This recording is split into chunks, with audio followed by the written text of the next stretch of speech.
男嘉宾小郭，23岁，来自四川，交通警察，有请小郭。女嘉宾小丹，24岁，来自四川，待业，有请小丹。来，有请两位，有请。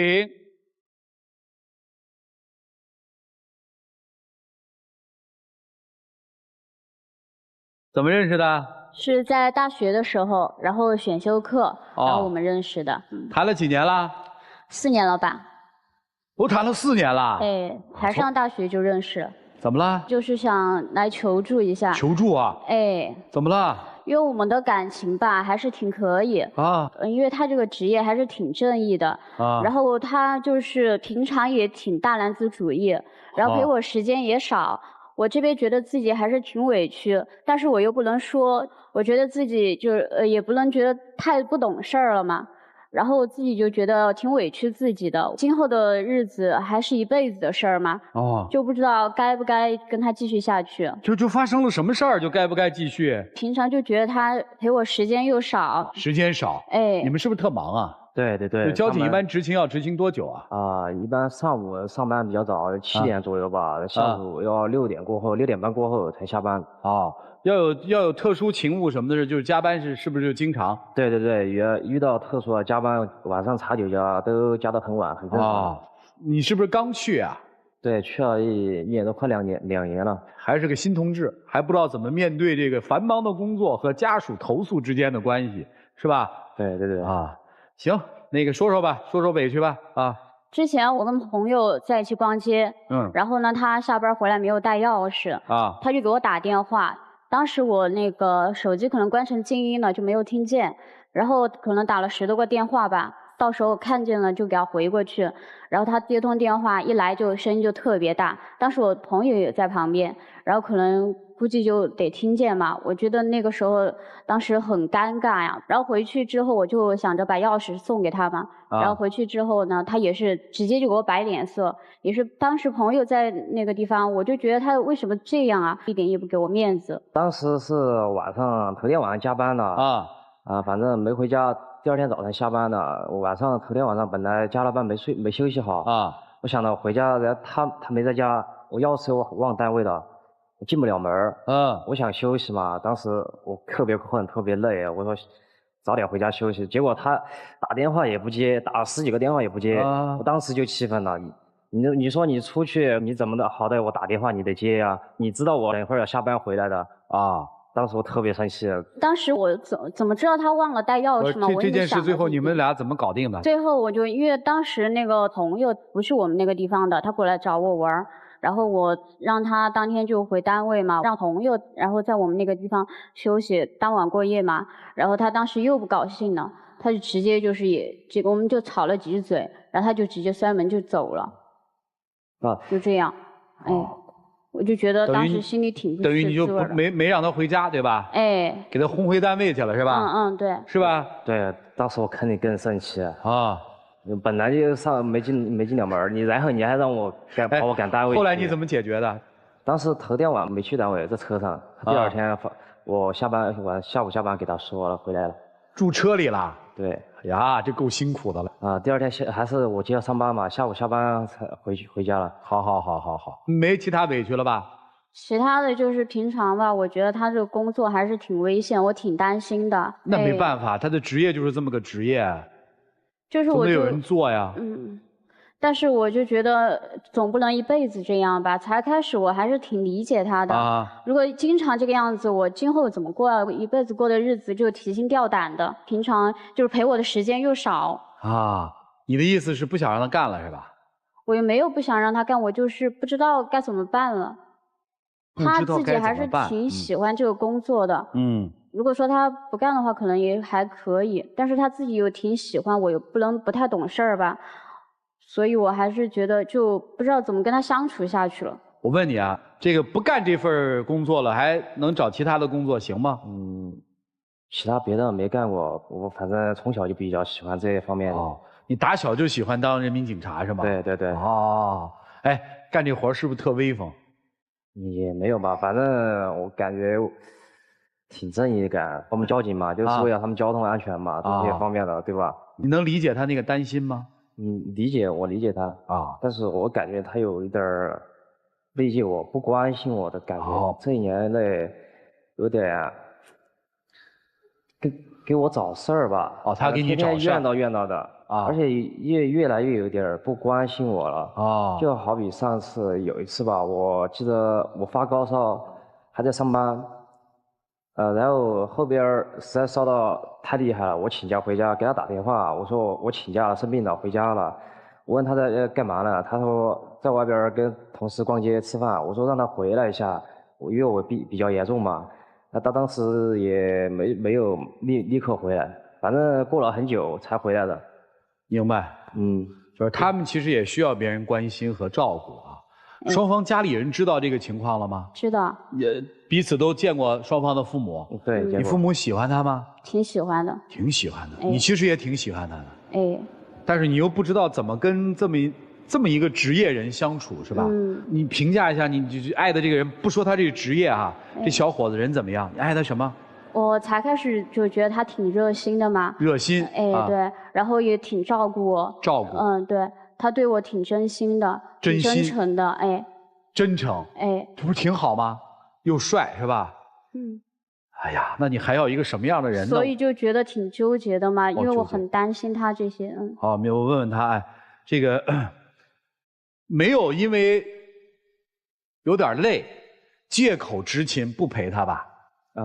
没有吧？从来没有过。对，有时候反正下班回家挺累的啊，想休息一下啊，就没什么时间陪他。这个事我知道啊。你不能陪他，你有愧疚吗？有，肯定有，因为他经常跟我说有时候他们朋友同事、男朋友陪他们一起看电影、逛街什么吃饭的我听着确实心里有一点内疚，对他，我现在不知道怎么处理这个关系你也不知道怎么处理对。其实，在我们的身边有很多这样的职业，我们的生活离不开，也缺不了。过去我们总觉得这句话就是你浮现在嘴边的一句话，你要感谢他们的爱人，因为没有他们的爱人，他们真的没法好好的干活。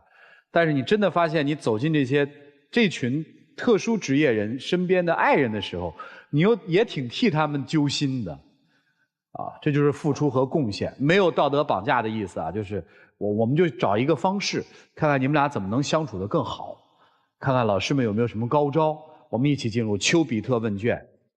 来，波鸿兄，你应该采访过很多这种职业的人，对吧？对，我是我们当地公安厅的执法监督员，和交警打交道很多，也很了解他的职业的特性所以作为你和交警谈恋爱，你首先要理解他职业的特殊性。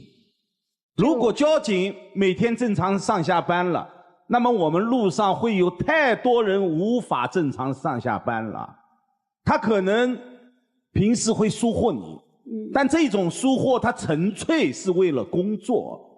你选择了交警，就是选择了一种和别人可能有些不同的生活方式和生存状态。如果你将来要成为一名警嫂，你还是要有心理准备的。但是我也看到这个女孩，由于担心你，害怕你工作当中的危险，当然她也很遗憾你没有更多的时间陪她。她是在一个慢慢的适应过程，她并不是不懂事，这一点你是值得欣慰的。但是作为一个大男人，你有时候倒恰恰有些不懂事。做交警在工作当中绝对不能做傻事，但是为爱情做点傻事不会暴露你智商的。我看到你很多方面都是和女朋友较劲顶针，她不理你，她是女人女人就喜欢任性，就喜欢撒娇，你哄哄就好了。结果你呢，你不理我，我也不理你。我接触过很多的老交警老交警其实他经常会说，我亏欠家里的实在太多了，我妻子怎么生气都不为过。所以呢，他们回家面对着妻子，有时候甚至有些无理取闹，他们就是忍了以后赔笑脸。真的，就像你刚才有很多的他说的确实有点过了，比如说陪女朋友出去玩了，你不能当着他的面，当着朋友的面生气呀。这时候你笑脸相迎，而且你心中的那种内疚就会减少很多啊。关键问题，做警嫂，你要理解他很不容易的，他有时候真的是一个人担起一个家的，所以我们男人就是要哄他，要冷他，没有条件，没有理由，所以很简单，如果你真心的爱他，你就多疼他；你如果真心的爱他，就多理解他。交警是一个很好的职业，千万不要放弃。她也是一个很好的姑娘，你也千万不要放弃，好不好？鱼和熊掌咱们都要，好吧？好的。哎，好，谢谢博宏兄的分享。来，宇东啊。咱这样生产你的故事啊，大学同学交往4年，我觉得感情基础是很好的。从你们沟通当中，我觉得你们也是有爱的，而且爱得很浓啊。毕业之后，男孩做交警了。其实男孩从一出场到现在，我的眼睛基本就没有怎么离开你。哦，眉宇之间英姿勃发，一身上下浩然正气。你是害怕在四川被拦下来了？你这，我觉得人民警察、人民交警身上的那种正义之光，在你身上体现的淋漓尽致。而且非常非常的帅气。我小的时候的梦想跟你一样，我当年小的时候也希望自己长大之后成为一名警察，但是很可惜我这个梦想没有实现，但是你实现了。你刚才你们2个人聊的过程当中，一些磕磕绊绊，在我看来其实都是不过尔尔，都是一些小的细节哈。不说小郭了，说一些你的前辈，现在在警局的前辈，他们能够坚持几年、10几年，甚至几10年，我相信内心当中多多少少会有一个很坚强的支撑他的理由。我想来想去，那个理由应该就是每一个了不起的交警身后的家人，比如说你。所以我觉得你们之间是天作之合，感情基础又那么好。你们啊，你知道啊，就是我们旁观者，我们发现一对天作之合的恋人的时候，我们比他还要着急。你们赶紧好吧，赶紧有小朋友吧，赶紧走入婚姻的殿堂吧。因为你们实在是太值得拥有爱情了。但是我们都知道爱情是美好的，美好的事物可不是翘翘脚尖就能够得着的。人世间所有的美好都需要你全力以赴，甚至是奋不顾身才有可能得得到。所以生活中的一些磕磕绊绊，这些全部都不是事儿，也都不是很严苛的考验，毕竟还没有原则的问题。所以笑着去面对，尽量的化成你们的情谊结，尽量的把它用笑声去取代，我觉得非常好。不要对未来有任何的怀疑啊！工作很好，女孩很好，爱情都很好，你们的未来一定错不了，好吗？都不是事儿啊，加油！谢谢。来，涂老师啊，其实再帅也有看腻的一天，再神圣的工作也要每天平凡的过去。所以其实说白了，日子要过得好，还是4个字：将心比心。相爱容易相处难，那是因为相爱靠的是欣赏，相处靠的是接受。很多元素说起来有作用，不是我们在这儿简简单单的说，你看人民警察怎么样啊，帅怎么样，但是在你看来，你会心想，日子不是你们过，天天在家里等他的是我，天天在家里担心他的是我，每次受委屈的是我，凭什么别的女人谈个恋爱就可以那样，我就要这样呢？所以说白了，很多事情是说硬道理，就看你自己觉得值不值嘛，对吧？你说你有支持他的工作，你有担心他的工作，你有支持他的工作，你又没人陪，看似是无解的问题，其实问题就只有一个。他这个人值不值得你这样付出？之所以女人支持这样的工作，多半是因为你喜欢，因为你的爱人喜欢。他说他从小就想做一名人民警察，那既然你爱的人喜欢这份工作，如果你爱他，你就只有支持他，这没有办法啊。当然你也会说，那我都支持了你了，那你也能不能谅解我呢？别人支持了你的梦想，支持了你的职业取向，那别人也是个人，也需要疼爱。所有的付出都指望回报，所有的忠诚都负有代价。那你是不是可以在这种情况之下去想一想，也能回馈给他一点什么？我都一天都没陪他了，我还找他发脾气，那凭什么别人就要无限度的支持你呢？又要马儿跑，又要马儿不吃草，这是不可能的。所以没有什么别的好说的了，道理就在这儿搁着。今天到这儿来，索性就是个了断。他值得你付出，你就为他的职业，为他这个人付出你的代价。如果你觉得不值，或者你已经有了别的想法，那你就趁早离开。能做一名警嫂是光荣的，我们是赞美的，但是如果你不能做，我们也无权去谴责你，你不必有任何的道德绑架，好吧？你就是很简单，一个男人事业非常重要，如果你很珍爱这份事业，又要求自己的家人来支持自己的这份事业，就请你能够更多的体谅他对你的付出。爱情生活当中是情投意合，但是在婚姻生活当中就一定要将心比心的。就这样。好，谢谢涂老师啊。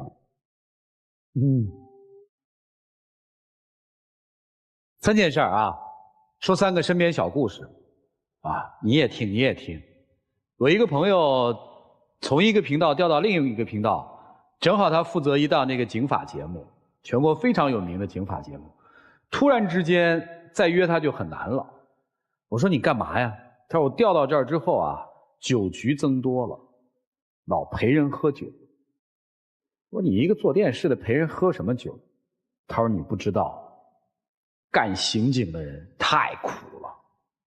我被他们拉着喝酒，我心里就不理解，我说人家都这样了，得空人就让人回家呗，你跟人喝什么酒啊？他说了，我干了这个之后我才知道，警察这个职业太难了，不是常人干的。所以人家说我们一起喝个酒的，我都不好意思拒绝。这是第一件事儿。第二件事儿，我们一个特别好的编导，嫁给了一个人民警察，嫁给他之后吃了很多的苦，但是他就说我爱这个人，跟他的职业没关系，人家就嫁了。第3件事儿，我身边的事儿，我成都的姐姐嫁了一个刑警，那刑警后来当刑警队队长了。我在没见他之前，我觉得一定是威风八面的，我想象当中啊，因为很厉害了。我第一次见他的时候，完全颠覆了刑警、亲人刑警在我心目当中的形象。我们也采访过很多警种的人，也不是没采访过。天哪，你看到的是一个完全温顺的，像一头小绵羊一样的男人，在他老婆和亲人之间就这么转，大围场。然后那个时候我就明白了，为什么我那个姐姐嫁了这么特殊的一个工种的这么一个人，生活还那么幸福。因为那个人是给到他心爱的女人价值，工作再忙，他知道怎么去让那个女人觉得幸福。3件事儿啊，其实3个层面。我们看到的所谓高大的职业，其实都有默默的付出，而在这些高大职业背后的女人也好，家庭也好，是最难的。如果你选择了，你付出就比别人多。同样的道理，你必须给相应的回馈和回报。如果你这样的话，什么样的女人愿意嫁给你啊？人家嫁给的是你，又不是你的职业，对吧？好了，女生啊，要不然就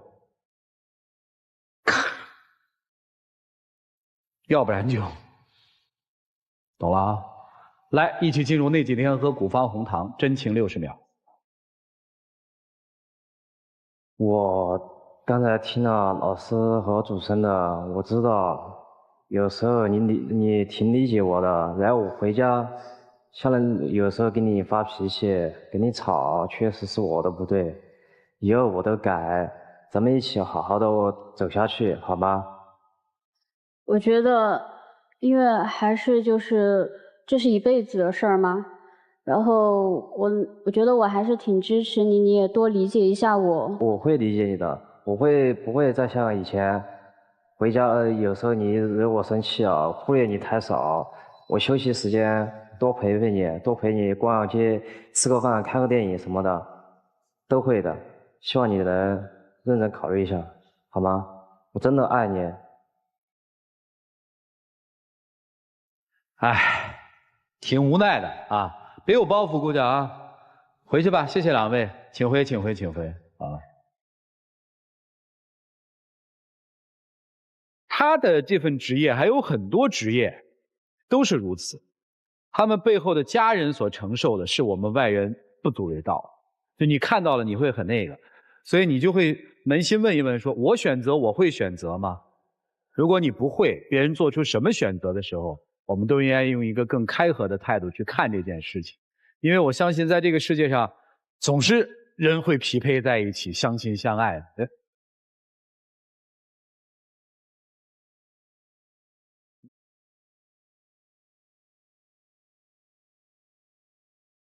说爱我，在我的耳边对我说，谢谢你。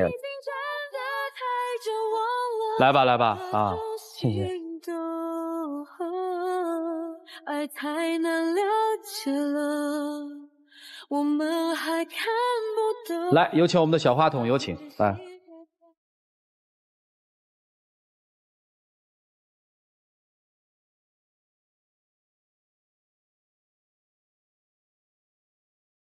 祝奶谢谢。好，谢谢。